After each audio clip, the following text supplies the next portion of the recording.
Hey folks, Jackdaw here. As we eagerly await the much anticipated release of Dragon Age Dreadwolf, now is the perfect moment to revisit the thrilling season finale of Dragon Age Absolution. This brilliant Netflix original series had me and some of my closest friends glued to our screens during our binge watch last December. Over the course of 6 captivating episodes, the original show explored a complex Dragon Age storyline that delved into a variety of themes and plot threads, culminating in a finale that offered a tantalizing glimpse into what the future of Dragon Age holds. Whether you're a devoted fan seeking a refresher on this show or somebody who hasn't yet had the opportunity to experience it, fear not, because in this video I will be extensively delving into the major plot points of Absolution that could potentially carry into Dreadwolf or a second season of Absolution, which has yet to be confirmed. Come on Netflix, we are eagerly awaiting news on this. Jumping into this, fasten seatbelts to your ears and prepare to immerse yourself in the final moments of Absolution and what we can expect moving forward. First up, what's the deal with the Circulum Infinitus?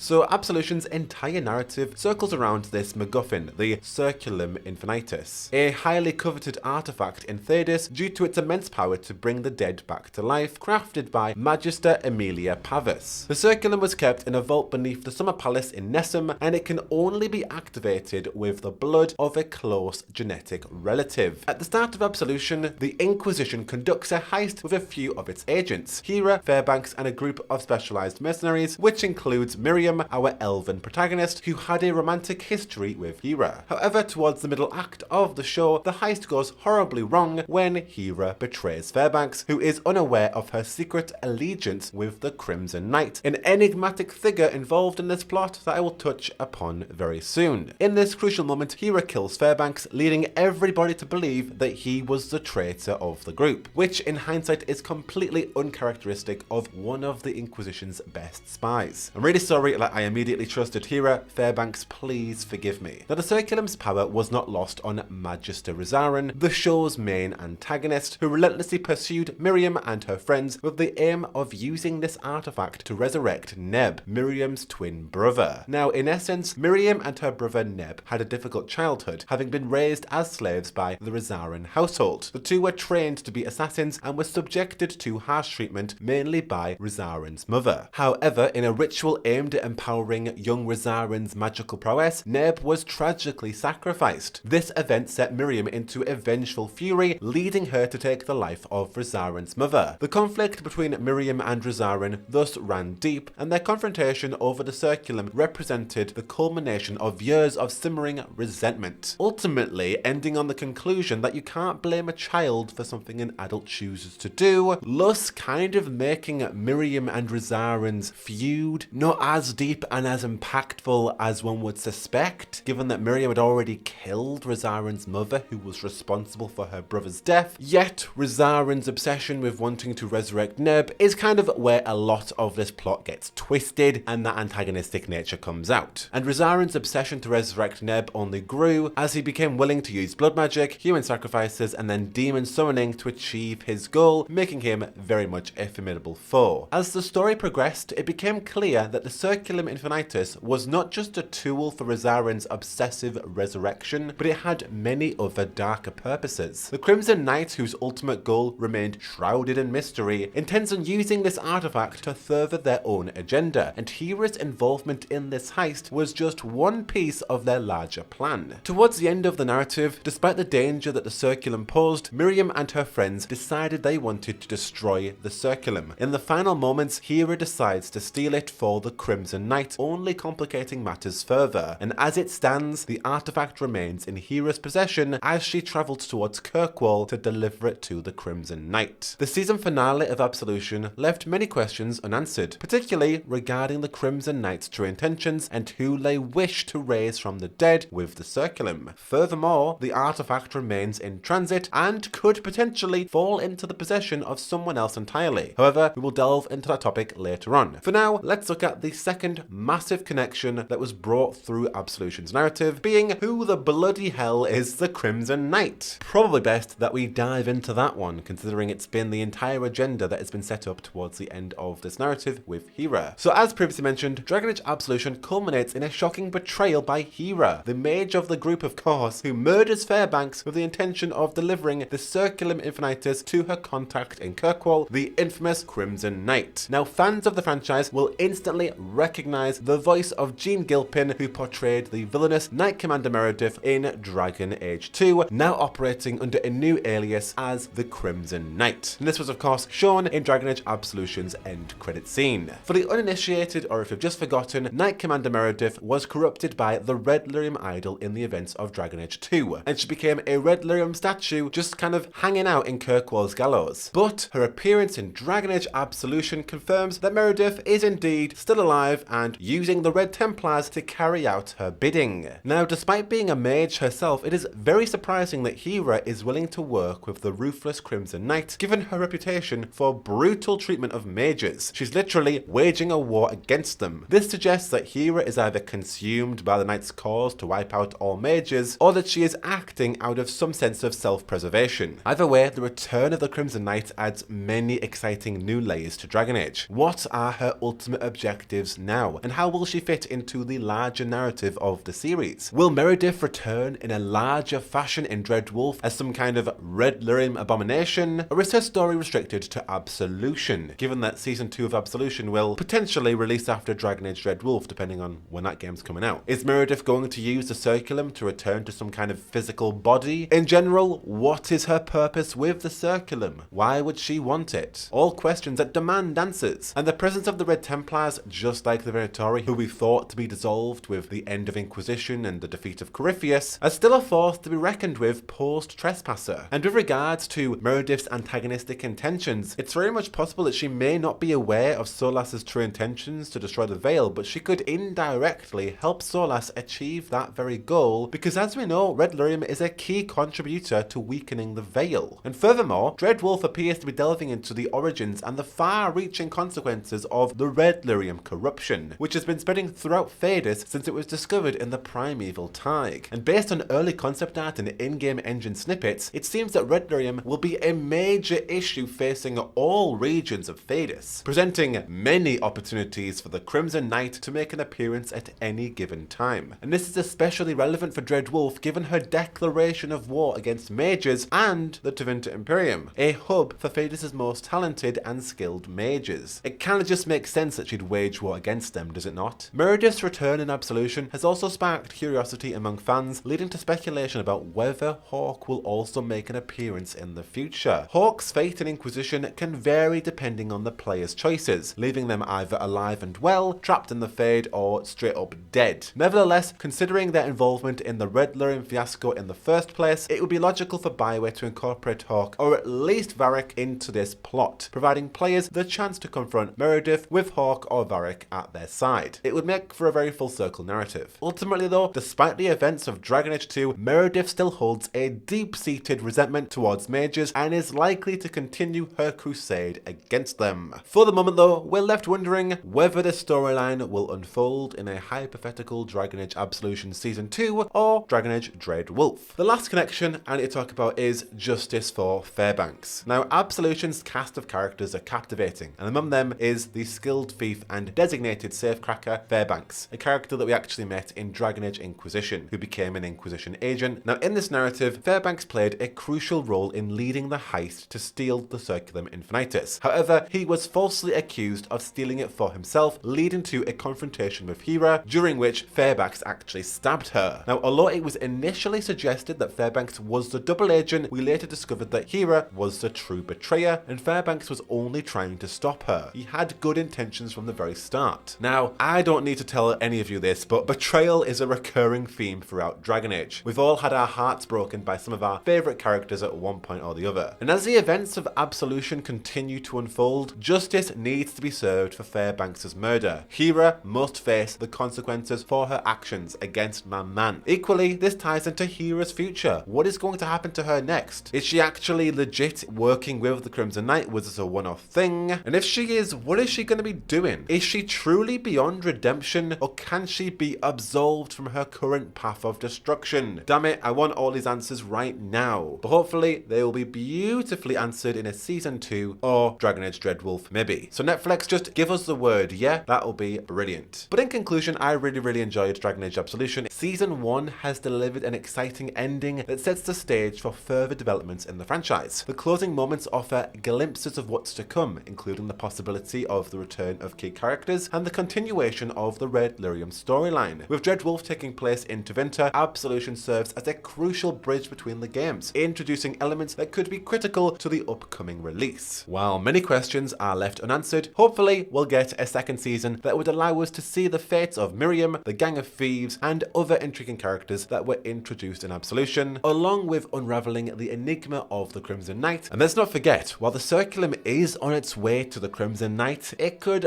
absolutely end up in someone else's hands. Maybe a Mr. Dreadwolf himself, depending on if he has a purpose for bringing back somebody from the dead. Needs to be a close relative, so unless Solas has somebody close to him that he could bring back, or he knows a guy who knows a guy and needs to be brought back. Who knows where Netflix or BioWare are going to take it. Clearly, they have some direction for Absolution's narrative, and I believe parts of that will be connected to Dreadwolf's story. Either way, I'd love to know all of your thoughts on Absolution and what you think yet lingers for Dreadwolf and for a season 2 of this original show. Let me know all your thoughts down below, but of course you're already in the right place for the latest on Dragon Age and everything going on in the Dragon Age universe. I have been Jackdaw, and until next one, I should go. Whoa, whoa, whoa, whoa, whoa, whoa, whoa, whoa, whoa, whoa, whoa.